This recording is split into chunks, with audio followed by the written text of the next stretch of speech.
We are blessed to have with us today Dr. Simon Simonian, who was on the team of doctors and scientists who originally developed the smallpox vaccine, leading to its global eradication in 1980. It proves that science can perform miracles, but only if humanity acts as one. We did this work on smallpox vaccination in London University in the 50s, which was eventually taken up by the World Health Organization in Geneva, Switzerland, to vaccinate everybody and eradicate smallpox 10 years later in 1978. But the World Health Organization waited 2 more years to be sure that there were no cases of smallpox in the world. And how COVID is being dealt with today, we see that the most vulnerable are economically deprived. There is an implicit bias impacting the people who are becoming infected.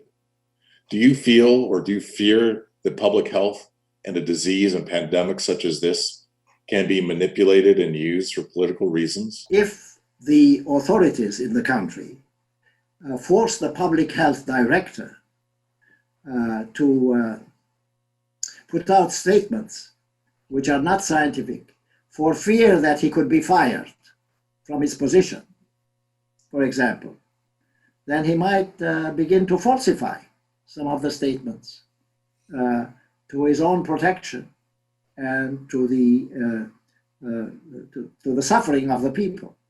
Yes, and this has happened throughout history. There are disparities in terms of the number of people dying from this COVID-19 disease.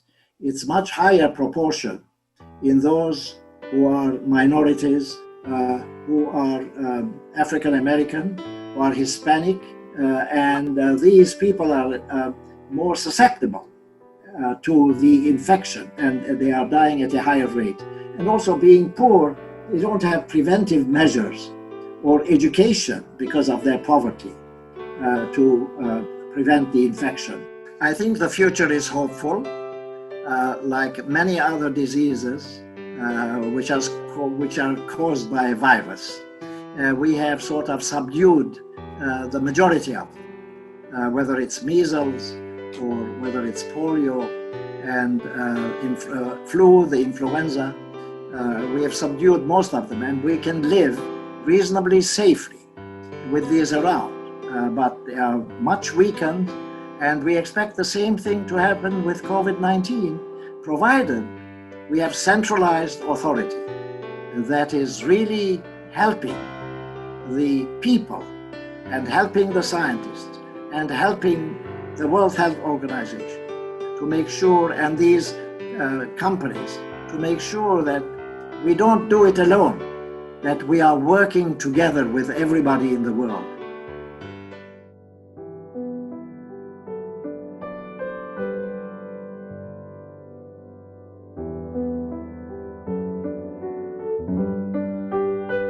I think when I look at my own background in terms of experiencing racism and bringing it up to current times where being an Asian American in light of this pandemic, you can still see this consistent string of a very black and white kind of thinking that represents this need to create good and bad.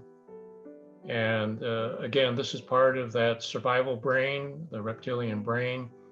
And again, I'm mindful that as I walk the streets and participate in daily life, that just as the Pew Center research indicated, it was both for Asian Americans and, interestingly enough, for Black Americans as well, that the idea of behavior and verbal abuse is operating in 3 out of 10 Japanese Americans, about 4 out of 10 Black Americans during this COVID kind of time.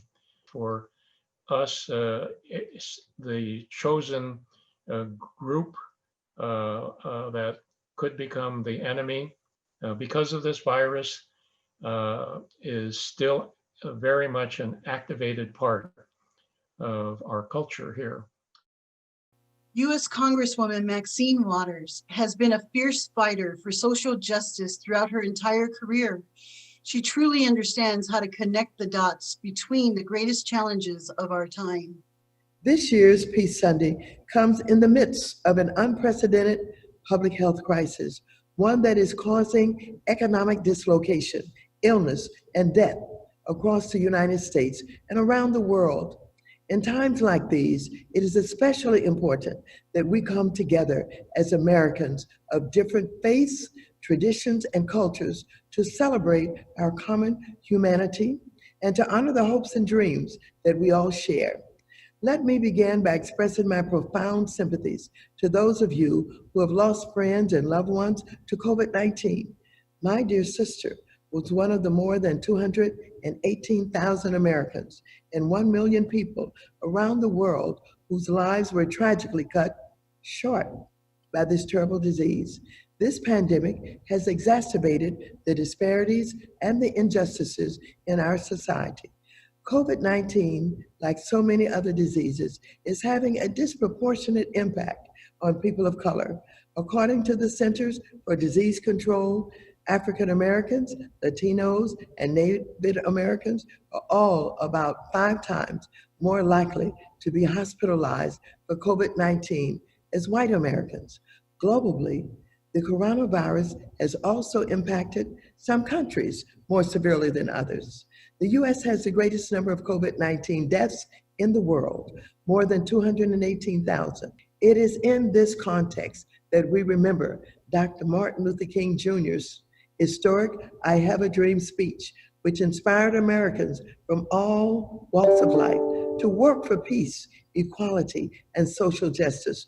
I'm so proud to see so many religious leaders, Black Lives Matter activists, Indigenous leaders, climate activists, and others finding creative ways to safely come together and continue the struggle for peace and justice.